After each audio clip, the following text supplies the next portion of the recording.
আমরা আন্দোলন কর্মসূচির ঐক্যতে আমাদের দাবিগুলো আদায় করবো। এমন আমাদের নেতার অপেক্ষায় আছে, আমাদের সাধারণ সম্পাদক ওসমান নেমে আনবেন। ওনার স্বীকৃতি সভাবে আমরা সামনে কর্মসূচিটা ঘোষণা করবো ইনশাআল্লাহ। আর যাতে আমাদের কোন শ্রমিক এইভাবে যাতে মৃত্যুবরণ না করেন সেই জন্য সকলের প্রতি আমরা বিজ্ঞাপন করছি।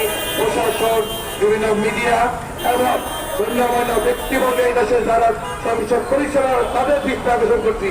আমরা আকর্ষণ ছিল মাননীয় স্বরাষ্ট্রমন্ত্রী, যোগাযোগ মন্ত্রী প্রত্যেকের দৃষ্টি যাতে পরিবহন শ্রমিকদেরকে নির্মমভাবে হত্যা করা না হয় এবং তাদেরকে যাতে নির্দোষ এমনকি তাদেরকে যাতে অত্যাচার জুলুম থেকে হত্যা করা হয় এমন তাদের নামে যাতে কোনো মিথ্যা মামলা না হয়, কোনো হয়রানি করা না হয়। আমরা সুস্থ তদন্ত সাপেক্ষে এই হত্যাকারীর বিচার চাই এবং তাদেরকে অতি দ্রুত আইন আওতায় আনার জন্য অনুরোধ জানিয়ে আমার বক্তব্য এখানে শেষ করতেছি। দুনিয়ার মজদুর। ধন্যবাদ। এ পর্যায়ে আমাদের মাঝে বক্তব্য রাখবেন মিরপুর 14 নম্বর সড়ক পরিবহন শ্রমিক ইউনিয়নের শ্রমিক নেতা জনাব খান। আজকে বৃহত্তর মিরপুর সড়ক পরিবহন ঐক্য পরিষদের পক্ষ থেকে আমাদের হৃদয় এবং বাহুলে অকাঙ্ক্ষিতভাবে মৃত্যু মূল হোতাকে বাইরের উদ্দেশ্য করে আজকে আমরা এই শ্রমিক আন্দোলন তৈরি করেছি। আমার বক্তব্য একটাই, আমরা ঘাতক নয়, আমরা সেবক।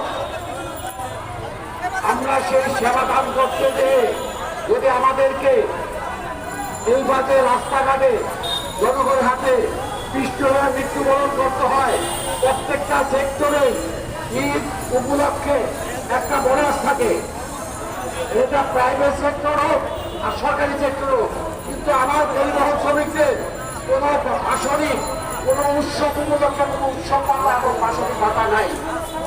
যার বিনিময়ে যখন আমরা রাস্তায় কাজ করি পেসেঞ্জারের থেকে 10 টাকা 5 টাকা চাই দিই, সেটাই যদি আমাদের অপরাধ হয়, সেটাই যদি আমাদের মৃত্যু কারণ হয়,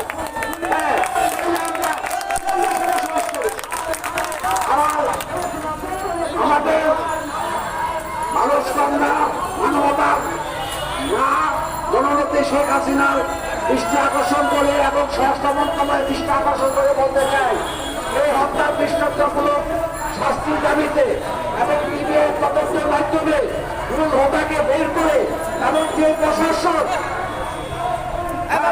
আসন্ন থানার উচিত এবং তদন্ত অপারেশন এবং আয়ু তারা যে মামলাটাকে ঘুরিয়েছে, আমরা যে গাড়ির স্টাফ মারা গেল সেই গাড়ির চালককে মানব আসামি তৈরি করে প্রতিবেদন দাখিল করে এবং সেটা হাতে আমাদের দাবি শুধু একটাই, সেটা আমরা এখানে বক্তৃত্ব চাই না, আমরা বাবু এবং হৃদয়ের মৃত্যুর বিচার চাই এবং আপনি পরিবহনের বাবু আর হৃদয় যেই কোম্পানিতে ওরা যেই গাড়ি চালাতো সেই কোম্পানির চেয়ারম্যান সম্মানিত চেয়ারম্যান জনাব দেলোয়ার হোসেনকে তার বক্তব্য রাখার জন্য অনুরোধ করছি।